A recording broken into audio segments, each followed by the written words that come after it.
everyone. This time, I want to tell you about narrative tag. Tujuan pembelajaran kali ini meliputi 1. Social function, 2.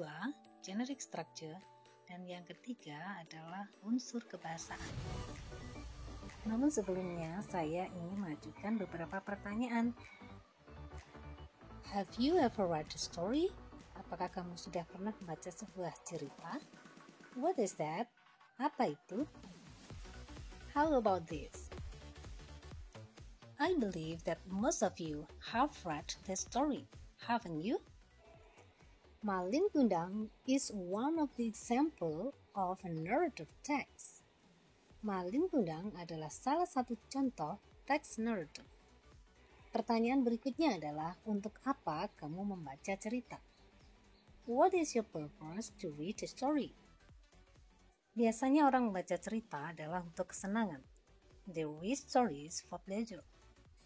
Dengan demikian, fungsi sosial dari teks naratif adalah untuk menghibur pembaca. The social function of a narrative text is to amuse or entertain the readers. There are 3 types of narrative text. First, fairy tale. Second, fable. And third, legend. Fairy tale dalam bahasa Indonesia sering dikenal sebagai dongeng. Sedangkan fable adalah cerita tentang hewan. Sedangkan legenda atau legend adalah cerita tentang asal-usul terjadinya sesuatu. Dari 3 gambar berikut ini, menurut kalian, manakah yang legend, fable, dan fairy tale? You are great! Picture 1 is a legend. Gambar 1 adalah cerita tentang Roro Jonggrang. Cerita ini mengisahkan tentang asal-usul terjadinya Candi Prambanan. Oleh karena itu, gambar 1 menunjukkan contoh dari sebuah cerita yang berbentuk legenda. Gambar 2 yang berjudul Kancil Mencuri Timun adalah sebuah cerita yang berbentuk fable. Kenapa? Karena tokoh dalam cerita itu adalah seekor hewan. Sedangkan gambar 3 adalah contoh dari sebuah teks yang berbentuk fairy tale. Sejauh ini, apakah kalian sudah paham mengenai jenis-jenis dari teks narrative? Now, please try to find another example of each narrative text. Silakan kalian mencoba untuk mencari contoh lain dari sebuah cerita yang berbentuk legend, fable, dan fairy tale. Selanjutnya, kita akan membahas mengenai struktur teks narrative. The generic structure of narrative text are: first, orientation; second, complication; third, resolution; and fourth, reorientation. Apa yang dimaksud dengan orientation? Orientation adalah bagian awal dari sebuah cerita. Biasanya penulis mengenalkan kepada pembaca mengenai 3 hal. Pertama adalah karakternya, atau siapa yang menjadi tokoh dalam cerita tersebut. Kedua adalah setting of time, atau kapan terjadinya cerita tersebut. Yang ketiga adalah setting of place, yang menunjukkan latar tempat di mana kejadian itu terjadi. Bagian selanjutnya disebut complication. Dalam bagian ini biasanya penulis menceritakan bagaimana tokoh utama mendapatkan masalah. Pada bagian ketiga biasanya penulis menceritakan bagaimana tokoh utama menemukan solusi atau jalan keluar untuk mengatasi permasalahannya. Bagian ini disebut resolution. Pada bagian terakhir, biasanya penulis menceritakan bagaimana tokoh utama ini apakah berhasil atau gagal dalam menyelesaikan masalahnya. Jika tokoh utama berhasil menyelesaikan masalahnya dengan baik, maka cerita ini akan berakhir dengan bahagia atau yang disebut dengan happy ending.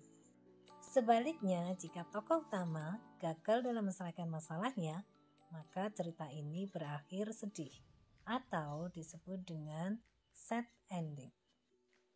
Akhir cerita seperti ini disebut reorientation. Bagian optional atau pilihan dari akhir sebuah cerita adalah coda. Coda berisi moral value atau pesan moral yang disampaikan secara tersurat dalam sebuah cerita. Dari dua cerita ini, menurutmu mana yang happy dan mana yang sad ending? Good. Cinderella adalah cerita yang berakhir dengan bahagia atau happy ending. Sedangkan Malin Kundang adalah sebuah cerita yang berakhir dengan sedih atau sad ending. Selanjutnya kalian akan menyimak sebuah video. Coba kalian tebak apakah nanti cerita ini akan berakhir dengan happy atau sad ending. Sebelum menyimak cerita, silakan lihat gambar berikut ini. Which one is an ant and which one is a grasshopper? Great, your answer is correct. An ant adalah seekor semut dan a grasshopper adalah seekor belalang. Now, listen to the story. In a field one summer's day a grasshopper was chirping, singing, and hopping about for fun. An ant passed by carrying an ear of corn back to his nest. "Why not come and chat with me?" said the grasshopper. "Instead of doing all of that work, I am helping to store up food for the winter," said the ant, "and suggest you to do the same." "Why bother about winter?" said the grasshopper. "We have got plenty of food at the moment." The ant went on its way. He continued its work. When the winter came, the grasshopper had no food and was dying of hunger. The ant, however, had plenty of food to last all through the winter from his hard work in the summer. Then the grasshopper knew that it is best to be prepared. Do you get the story? What is the story about? That's right. The story is about an ant and grasshopper. Cerita ini bercerita tentang seekor semut dan seekor belalang. Karena cerita ini tentang hewan, maka cerita ini disebut sebagai fable. Sekarang kita coba amati apakah teks ini benar-benar termasuk teks narrative. Do you think that the writer introduced the characters and the setting of time and place? Let's try to answer the three questions. Number 1. Who are the characters of the story? Siapa tokoh dalam cerita tersebut? Ya, the ant and grasshopper, semut dan belalang. Number 2. When did the story happen? Kapan cerita itu terjadi? The answer is one summer's day. Jadi cerita ini terjadi pada suatu musim panas. Number 3. Where did the story happen? Di mana cerita itu terjadi? The answer is in the field. Cerita itu terjadi di sebuah ladang. Dengan demikian kita bisa membuat sebuah conclusion atau kesimpulan bahwa paragraf 1 merupakan an orientation. Mengapa? Karena ada tokoh dan latar waktu dan tempat. Let's read the next paragraph and answer question number 4. What happened to the ant? Apa yang terjadi dengan semut? The answer is that the ant got a problem. Jawabannya adalah semut mendapatkan masalah. What was the problem? Apa masalahnya? Winter was going to come soon. Masalahnya adalah ia diejek oleh belalang. Menurut belalang, lebih baik bermain saja daripada bekerja mengumpulkan makanan. Apa yang bisa kita simpulkan dari paragraf ini? Paragraf ini menceritakan bagaimana tokoh utama mendapatkan masalah. Sehingga paragraf ini disebut sebagai complication. Kita lanjutkan ke paragraf berikutnya untuk menjawab pertanyaan berikut. What did the ant do when the grasshopper mocked him? He continued his work. Meskipun belalang mengejek dirinya, semut melanjutkan pekerjaannya untuk mengumpulkan makanan untuk persediaan di musim dingin. Apa yang dapat kita simpulkan dari paragraf ini? Paragraf ini menjelaskan bagaimana tokoh utama menemukan jalan keluarnya. Kesimpulannya bahwa paragraf ini disebut sebagai resolution. Kenapa? Karena paragraf ini menceritakan bagaimana tokoh utama menemukan jalan keluar, atau disebut solusi. Let's try to answer the next question. What did the ant feel at the end? Apa yang dirasakan oleh semut di akhir cerita? The ant felt happy. Semut merasa bahagia. Pada paragraf ini bisa kita simpulkan bahwa cerita ini berakhir dengan bahagia atau happy ending. Sehingga paragraf ini disebut sebagai paragraf reorientation. The last question.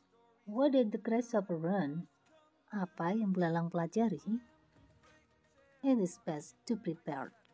Jika segala sesuatu dipersiapkan dengan baik, maka hasilnya akan lebih baik. Di akhir cerita, belalang sekarat karena kekurangan makan di musim dingin. Seharusnya ia melakukan hal yang sama yang dilakukan oleh semut. Pada musim panas, semut terus bekerja mengumpulkan makanan untuk persediaan di musim dingin. Mengapa harus dipersiapkan? Karena di musim dingin semut tidak bisa keluar untuk mencari makan, juga dengan hewan lainnya termasuk belalang. Dari peristiwa ini, belalang mendapatkan pelajaran bahwa segala sesuatu memang harus dipersiapkan. Apa yang bisa kita simpulkan dari bagian akhir dari cerita ini? Penulis ingin menyampaikan pesan moral kepada pembaca. Sehingga bagian ini disebut coda. Dari keseluruhan teks, maka dapat kita simpulkan bahwa teks ini terdiri dari beberapa bagian. Pertama, orientation. 2. Complication. 3. Resolution. 4. Reorientation. 5. Coda. Dengan demikian, teks ini dapat disimpulkan sebagai teks narrative. Sekarang kita akan masuk ke unsur kebahasaan. Number 9. Why does the text mostly use past verb? Mengapa sebagian besar teks ini menggunakan kata kerja bentuk lampau? Because the text tells about past time. Karena teks tersebut menceritakan waktu lampau. Contoh past verb dalam paragraf ini adalah said, yang berarti berkata. That's the end of the lesson today. Thank you very much for attention. Bye.